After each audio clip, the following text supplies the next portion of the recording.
Sequence की इस video में हम सीक्वेंस की कुछ थ्योरम को डिस्कस करेंगे। तो हमारी थ्योरम होगी a sequence can not converges to more than one point या वन लिमिट्स। तो इसका मतलब कोई भी सीक्वेंस जो है एक से ज्यादा लिमिट्स पर, एक से ज्यादा पॉइंटों पर कभी भी कन्वर्ज नहीं कर सकती है, वो केवल एक ही पॉइंट पे कन्वर्ज करेगी। और इस थ्योरम को हम ऐसे भी स्टेट कर सकते हैं कि limits of sequence is unique, कि किसी भी सीक्वेंस की जो लिमिट्स है वो यूनिक होती है।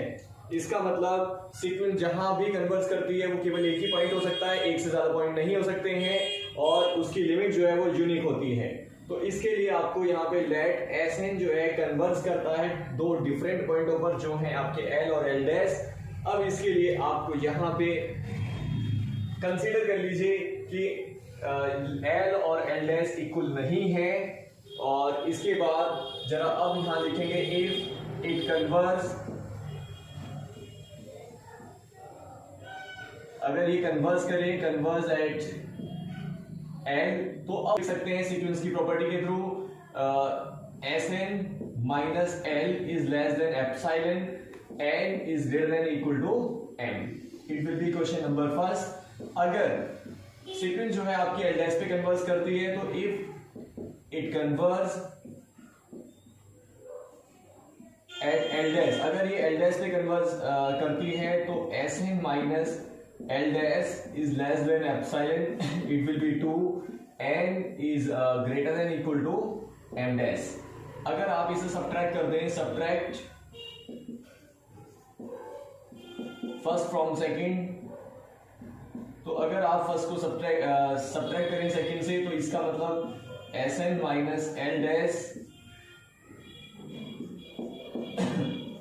Sn माइनस L, आप इसे सब्ट्रैक्ट कर रहे हैं सेकंड से फर्स्ट को, तो it will B epsilon minus epsilon.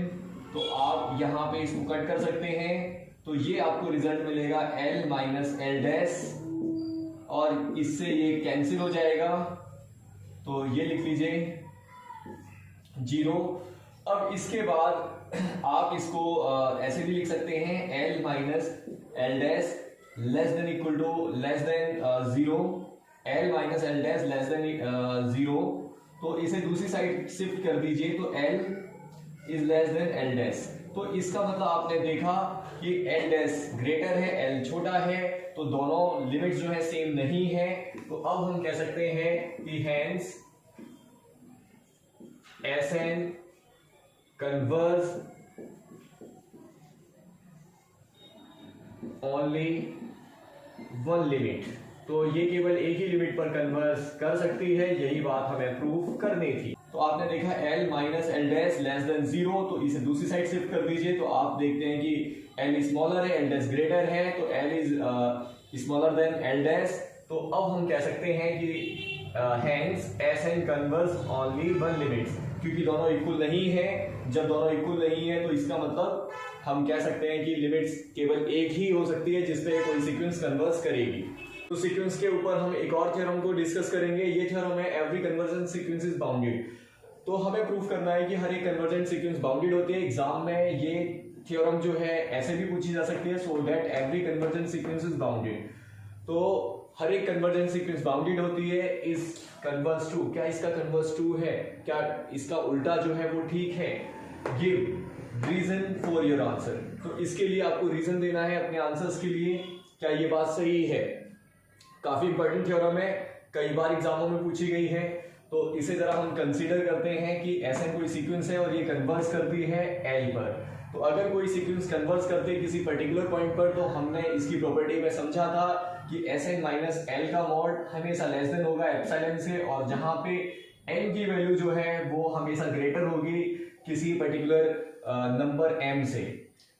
तो इसके बाद जरा हम ये कंसीडर करते हैं लेट एप्सिलॉन इक्वल टू 1। तो हमने यहाँ पे कंसीडर कर लिया है कि एप्सिलॉन जो है आपका 1 है, क्योंकि यहाँ पे हमें पता है एप्सिलॉन जो है आपका 0 से बड़ा होता है। तो 0 से बड़ा होता है तो हमने एक 0 से जस्ट बड़ी वैल्यू को कंसीडर किया जो कि है 1।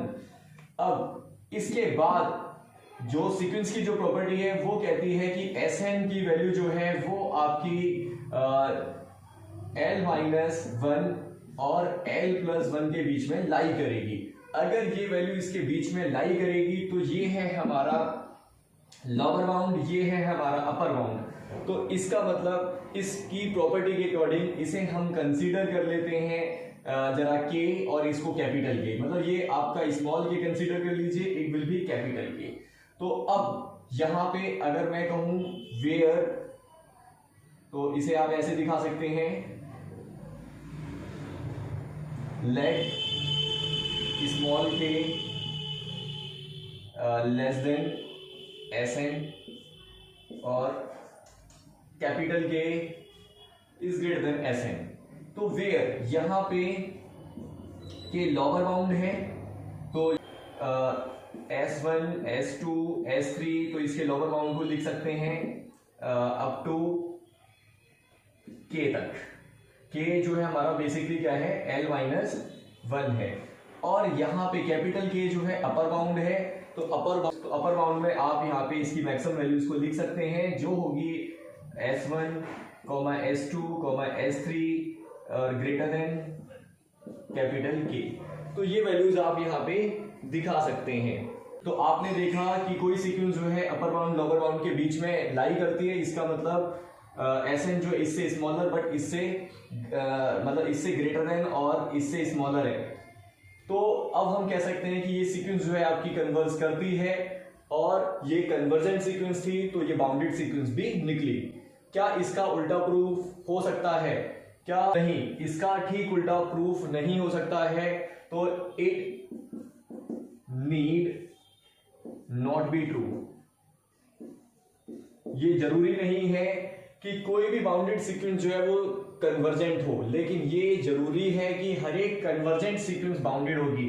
इसका मतलब कोई सीक्वेंस कन्वर्ज करती है तो उसके पास जरूरी होगा कि कोई भी सीक्वेंस जो कन्वर्ज करती है वो अपना लोअर और अपर बाउंड रखेगी, लेकिन ये जरूरी नहीं है कोई भी बाउंडेड सीक्वेंस जो है वो कन्वर्ज करती हो।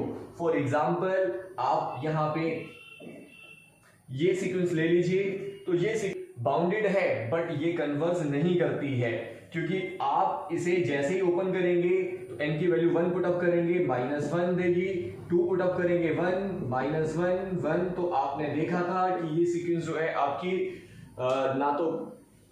तो आपने देखा था ये सीक्वेंस जो है आपकी कन्वर्जेंट सीक्वेंस नहीं होती है, बट ये बाउंडेड होती है।